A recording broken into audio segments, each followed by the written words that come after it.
Tēnā koutou katoa, no te whare wananga no ōtako, nō rā ko Geoff Noller, no ōtapoti, no Aotearoa. Tēnā koutou, tēnā koutou, tēnā koutou katoa. Good morning. My name's Geoff Noller and I'm speaking to you today from Dunedin, in New Zealand's South Island. Today I'm going to present on the results of a New Zealand 12-month post-treatment follow-up study for people who were treated with Ibogaine for opioid dependence. So what I'm going to do is talk through the following slides, and at the end of that there will be an opportunity to ask questions if you have an interest in doing that.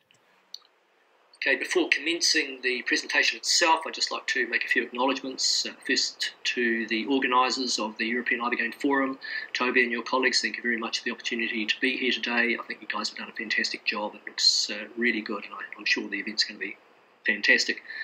In the New Zealand research, I'd like to acknowledge those organisations, MAPS and the Star Trust, who provided financial and other support for the New Zealand research. Extremely helpful indeed, thank you. I'd like to acknowledge the treatment providers with whom we worked in New Zealand, and particularly Tanya Patterson and Kirsty McLeod, whose wisdom, openness and experience enriched the processes as far as I was concerned. Finally, I would like to acknowledge those people who took part in the study as participants, who were going through a very full-on time in their lives, and yet through their generosity they were prepared to share those experiences with us. And this was extremely important, and without their involvement we would not have been able to undertake the research. Okay, so this is just a roadmap to how the presentation is going to unfold. I'm not going to spend too much time on the background. I'm going to stick mostly with the data from the New Zealand study, and then towards the end of the presentation we're going to look at the legislative situation in New Zealand and the implications for future treatments. Now, I don't intend, as I say, spending too much time on the background of Ibogaine. I've no doubt that there are many people present at the forum who are far more knowledgeable about this than myself, and I've also no doubt there's going to be some very interesting presentations going on there, and some personal stories as well. So it's just a very brief little bit of background there, and I'm sure that many people are already familiar with the Bwiti of West Africa and their religious and ritual use of Ibogaine, and also the early history of Ibogaine in the context of Western medicine. There's actually a really interesting introductory documentary, or brief documentary, on the homepage of the forum's website, which I thought was really good, so well done there. So just picking up on the traditional uses of Ibogaine in West Africa and the cultural practices associated with its religious use, the notion of it as being used as a sacrament, and the level of dose that could be seen as an effective dose, which is relatively small, as you'll see mentioned there, and also that those people who are involved in as Bwiti initiates would potentially consume far more Ibogaine than just the effective dose. In other words, they would potentially have a powerful psychotropic effect. I think it's really important that in any conversation about the use of Ibogaine for the treatment of opioid dependence or substance use disorders, to acknowledge Howard Lotsof. Again, I'm sure that many people present in the forum will be familiar with Howard's story about how, as a young New Yorker in the early 1960s, Howard and some friends and colleagues used Ibogaine and discovered that as a consequence of that use, the effects of Ibogaine reduced the cravings and withdrawal effects and desire for opioids, notably heroin, and that as a consequence of that, Howard went on to dedicate the rest of his life to developing an awareness, undertaking research himself and promoting research by other people of Ibogaine as having a potential to interrupt addiction. And it is really Howard's work in the West that stands, in my mind, as the cornerstone of what has become a sustained research project looking at Ibogaine and understanding what its possibilities may be with regard to the treatment of opioid dependence. So now we move on to the New Zealand study.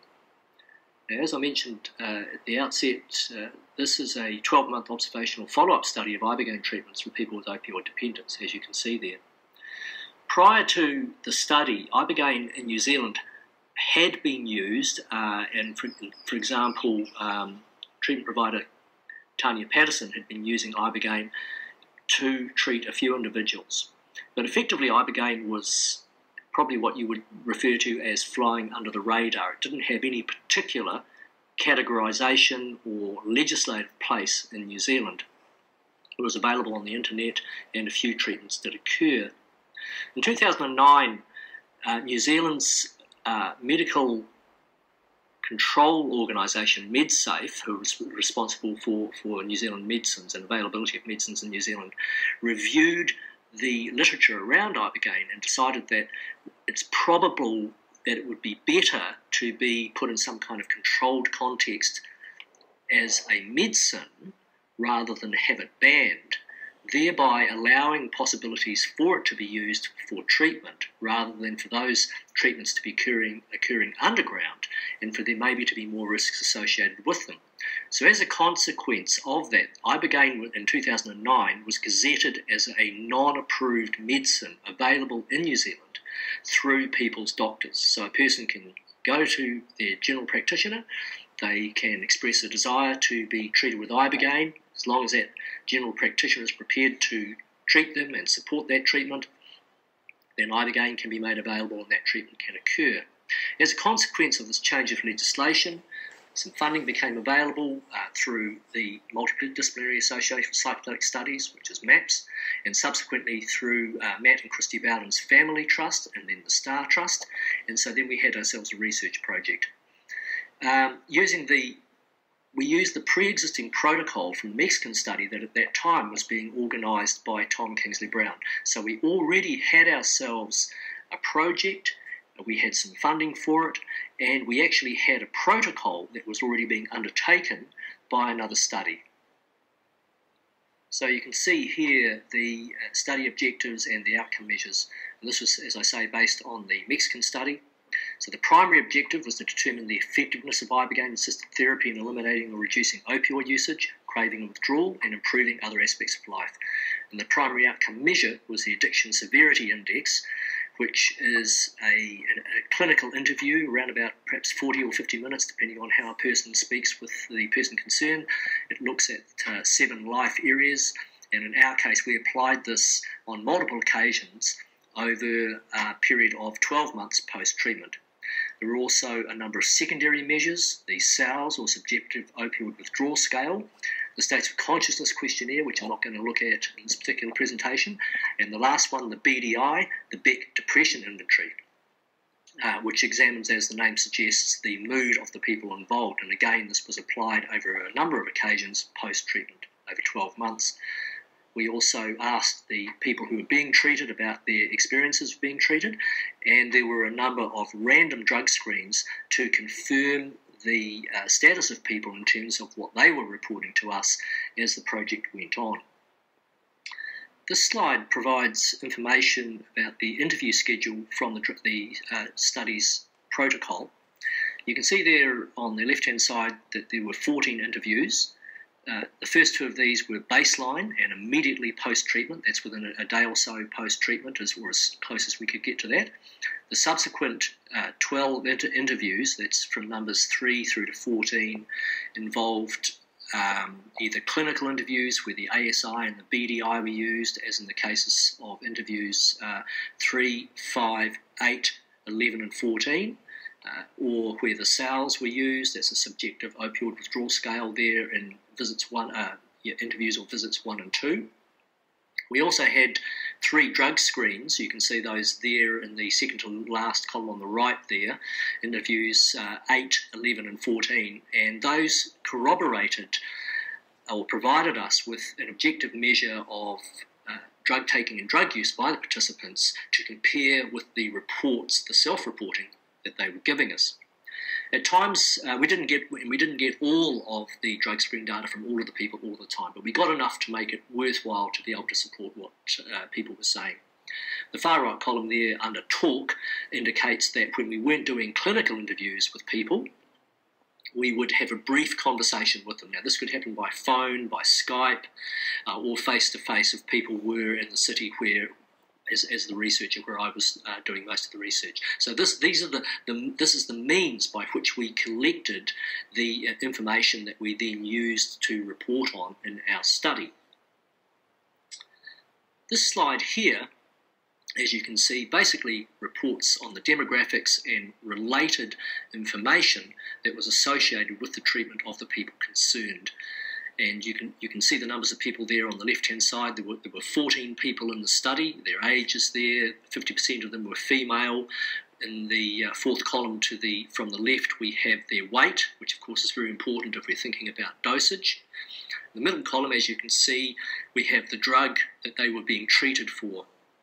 Now, all of these were opioid drugs, but as you can see, the majority of these, in fact 71% of these people, were being treated for their dependence on methadone.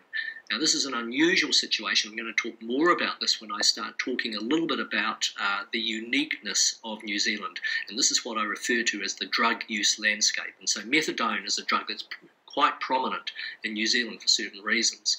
Then we have the dosage, we have the time of the length of period of dosing, and the period of time on the far right there in which each of the participants stayed in the study. So that's just some information there about the people themselves, about what they're being treated for, and about how long they were involved in the study. Okay, so now we come to results, and I think the slide is reasonably straightforward. What we're going to do here is just quickly go through these and then look at some of the results in greater detail.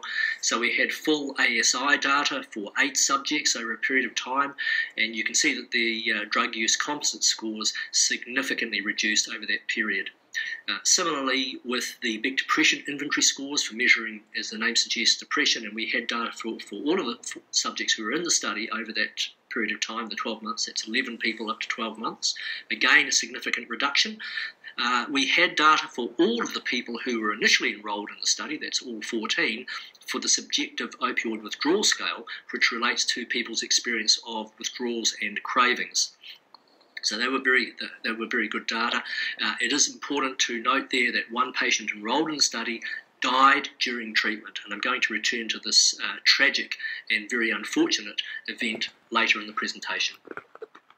Okay, so these some more greater detail in terms of the ASI data. There's probably 2 points here that are of particular significance, and those are the 2 significant outcomes. If we look at the drug one first, we've already commented on that. There was quite a significant reduction in drug use for the people concerned, the 8 for whom we had all data over the whole length of the study.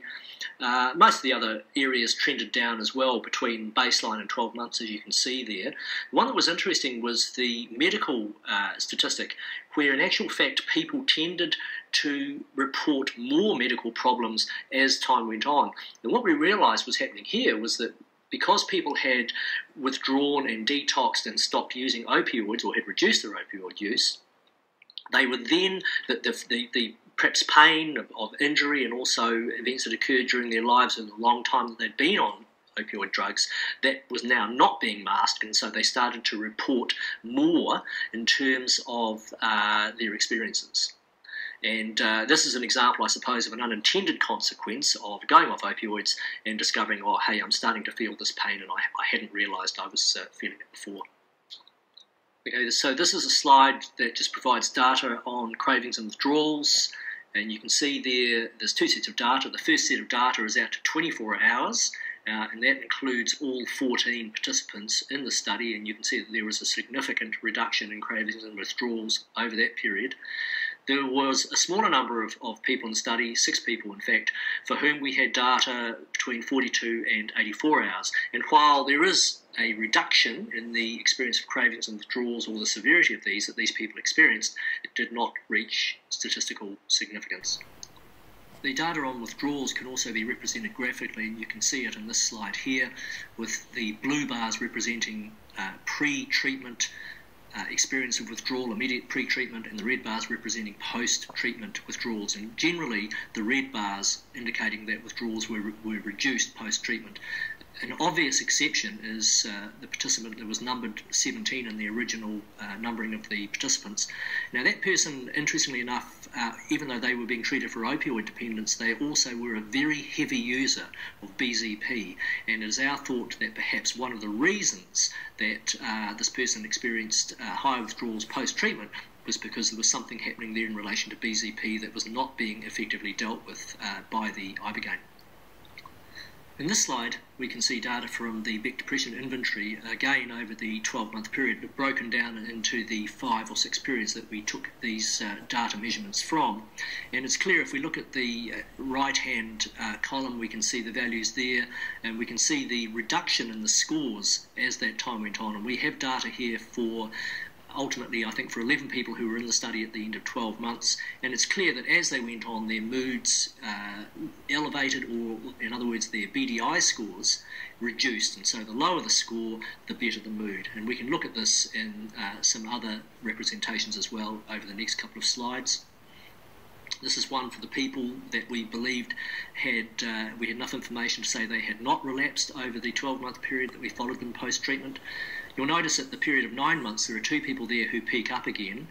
The purple line, that represents a person whose mother died at this point, and so their mood changed or it became worse. And similarly, the person represented by the green line was going through some emotional turmoil at that time. And I think this is an example of the fact that as you move on from the point of treatment, there are other factors in life that impact on what a person is experiencing. And so it's not just about drugs, it's also about all the other stuff that's going on in a person's life. Now this slide here represents, as you can see, people that we believed the treatment had not been successful for them, and it's a bit of a messy slide, but you can also see there is an indication in a number of cases of people whose moods appeared to improve as the time went on. Most notably there is number 17, which I had referred to previously. It's the person who was using BZP as well as opioids. Again, with this slide here, these are people for whom we did not have absolute clarity about their substance use by the end of the study, although we can at the same time say that there does tend to be a trend towards increased mood through the period of their involvement in the study. Okay, so I just want to talk very briefly about comparisons between the 2 studies, the Mexican study and the New Zealand studies. I'm not trying to be particularly controversial by showing a couple of slides like this, but just drawing attention to the differences between the 2 areas. That bottom right-hand slide is a picture taken just up from where I live, so it just gives you a bit of an idea of how New Zealand can look, or at least in places. In this slide here, we look at the numbers recruited for the 2 studies and retention. Tom managed to contact 67 people over a year and recruit 30 people, which I think is an outstanding achievement.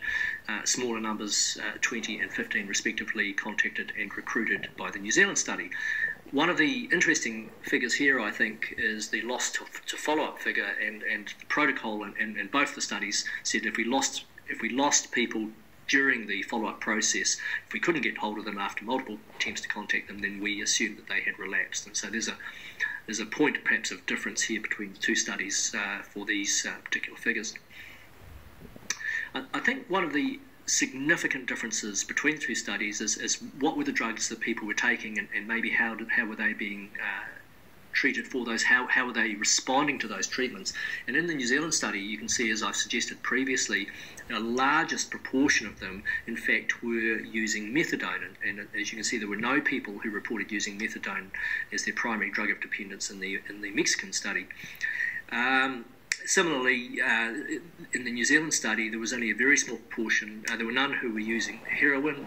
1 person reported morphine, and 2 people reported dihydrocodeine. If you look at the column on the right-hand side there, these are data from the New Zealand Needle Exchange, National Needle Exchange Periodic Survey from 2013.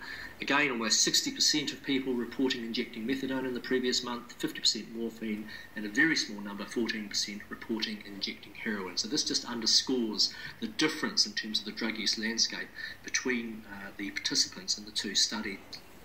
I guess this slide here is just my attempt to emphasise, if you didn't already know, New Zealand is a very isolated place, and as a consequence of that, we might anticipate that the availability of drugs might be quite different from other parts of the world.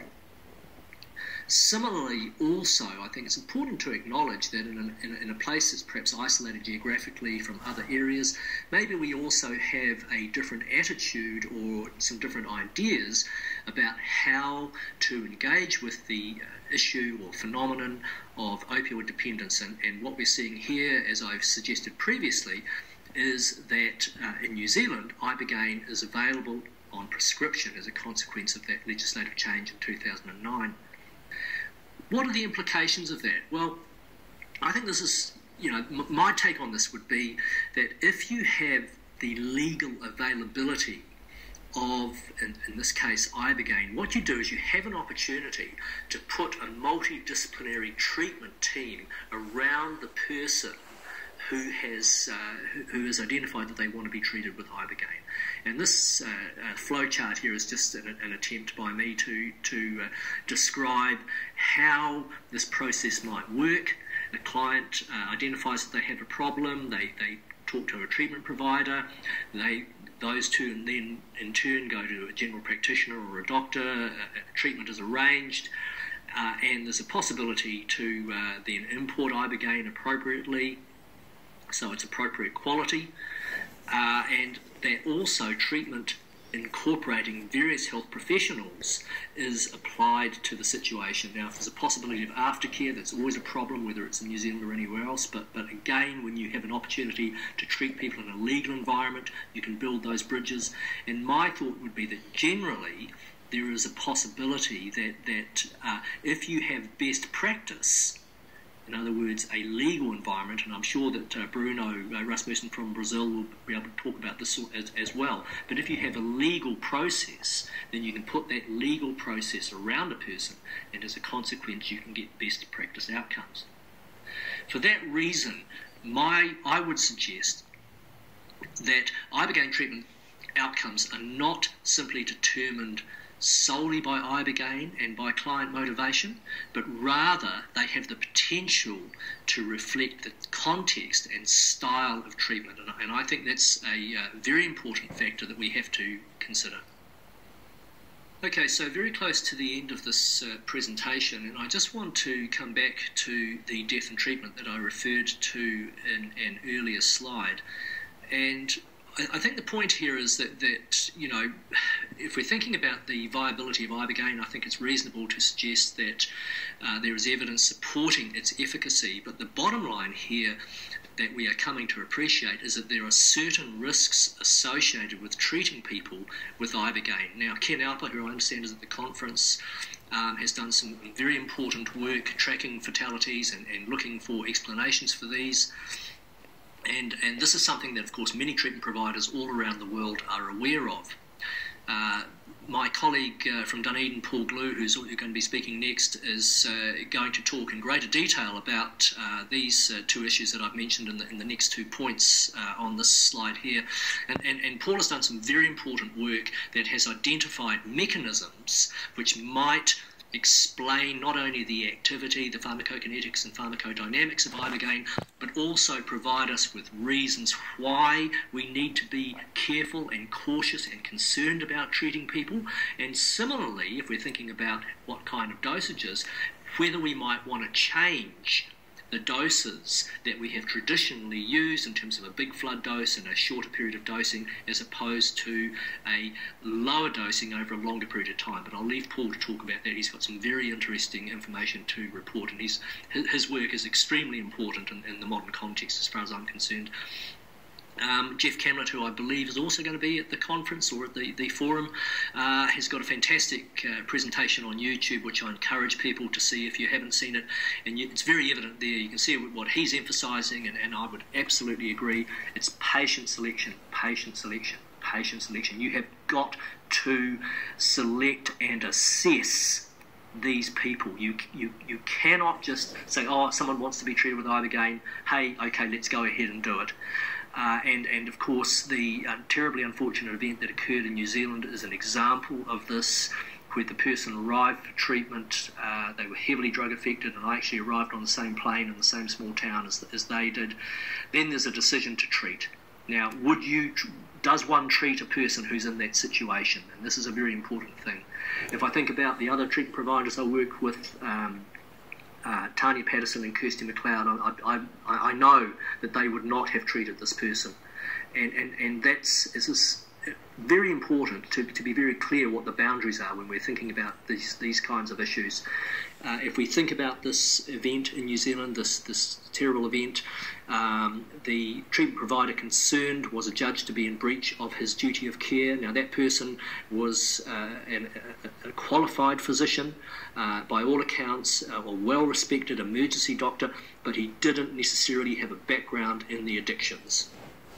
Okay, and I think it's a very important thing to think about where you have environments. I understand South Africa is a country where the emphasis is, oh, well, if you're going to be treated, you have to be a doctor.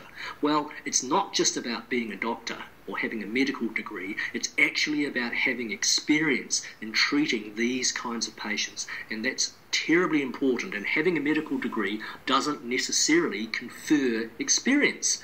And if I think about Tanya and Kirsty doing treatments in New Zealand, they didn't have medical degrees, but they had another kind of experience which was extremely important. And the end result of the New Zealand negative event, as the coroner notes here, was this idea that the strong possibility that the cause of death was related to Ibogaine ingestion and cardiac arrhythmia. And this, when we look at this, we are thinking about treatment experience and expertise. We're thinking about how does one undergo treatments and what are the criteria to do that, which moves us on now to the last slide. As you can see, summary and conclusions. I would say when we're looking at the data that we have now, it's increasingly supporting the idea of efficacy for treating people with Ibogaine, particularly for opioid dependence. I think, as I mentioned just in a slide just previously, the legal treatment environment is an ideal environment. It promotes multidisciplinary teams being involved. It allows opportunities to support patients in treatment and brings in that expertise. Having said that, it is very clear, and when we can't pretend this isn't the case, it is very clear that treating people with Ibogaine is associated with risks, at least regarding potentially fatal cardiac arrhythmias.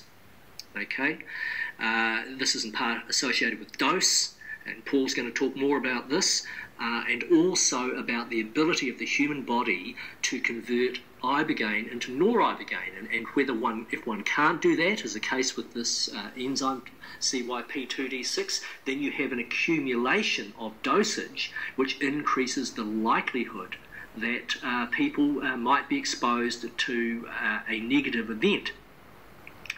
Now, then we then have to respond to this information and this knowledge and think about the practice. And so if you're part of the global Ibogaine community, I think it's a responsibility to develop clear and unequivocal treatment guidelines to minimise risks. I think testing people to see whether they have the ability to metabolise Ibogaine, this is the CYP2D6, is really important. This is a relatively cheap genotype test. And you can test a person, you can say, look, you're a slow metaboliser, we have to think carefully about treating you. Thinking about dosing regimes, this is also important. Extending them over time, reducing the dose. This is something I believe that is happening, and I'm sure and I hope that there will be discussion as the forum goes on about this. Having very clear guidelines around patient monitoring, up to 72 hours minimum post-administration at the least. We've got to be very clear what these guidelines are, and we have to stick to them. Access to appropriate monitoring and resuscitation equipment is also important. And appropriately qualified people, sure, that's where the medical professionals come in, but also appropriately experienced. What background does someone have in treating opioid and addicted people? These are not necessarily compliant patients. And so you have to think about the people that you're working with, and you have to have strong protocols around that. Finally, I might suggest, we need to think about the quality of Ibogaine. There are issues of sustainability as well, which is a whole other conversation, but having a level of Ibogaine manufactured to a level where everybody can feel confident that, in fact, this Ibogaine that is being used in this treatment is in actual fact what it's supposed to be. Okay, well that's the end of my presentation. Thank you very much for your time. Tēnā koutou katoa.